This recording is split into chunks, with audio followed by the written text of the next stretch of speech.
Like many folks in this area, part of my Saturday routine every weekend includes a weekly visit to my barber. My barber is located close to the base, not far from here, and is owned by a longtime area resident, Mr. David Jemison. The first time I ever entered my barbershop, the most striking thing that caught my attention, although the St. Louis Cardinals memorabilia was hard to ignore, the most striking thing, and it stood out, was a memorial of sorts. That was a memorial to Senior Airman Bradley Randall Smith.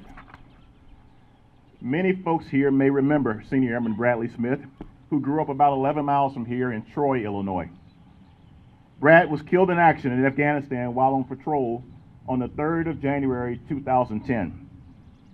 Brad was what we call in the Air Force a JTAC. JTAC stands for Joint Terminal Air Controller. And while performing his role as an on-the-ground air controller for his fellow soldiers, this hero stepped beyond his assigned duties and fearlessly engaged the enemy while returning fire to save wounded Americans on the battlefield. For his sacrifice, Senior Airman Smith was awarded the Silver Star for gallantry in action while conducting military operations against an armed enemy of the United States. There are many stories of everyday Americans performing extraordinary acts on battlefields in faraway lands. You see, my friends, Brad is one of you. He was a football player at Triad High School, a good kid with Midwestern values. He was David Jemison's niece's husband, and he was father to a daughter that he only got to know for 2 months before deploying to Afghanistan. Just like me, when I walk into David Jemison's barbershop, many customers know of Brad's story because every day in a small barbershop not too far from here, where we stand today, Brad is remembered on a daily basis.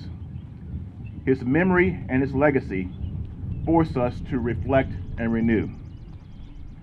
And those are the 3 words that I like to emphasize: remember, reflect, and renew. As former President Harry S. Truman proclaimed, and it's the inscription on the pillar at the entrance of this monument, and I quote, "Lest we forget, our debt to the heroic men and valiant women in the service of our country can never be repaid. They have earned our undying gratitude. America will never forget their sacrifices."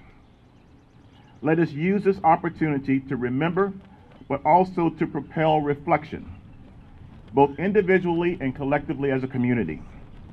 And finally, let us seek renewal, which brings healing and optimism. Like Dave Jemison, if we can each carry the spirit of Memorial Day with us every single day, the greatness of America and its honorable people will thrive for eternity.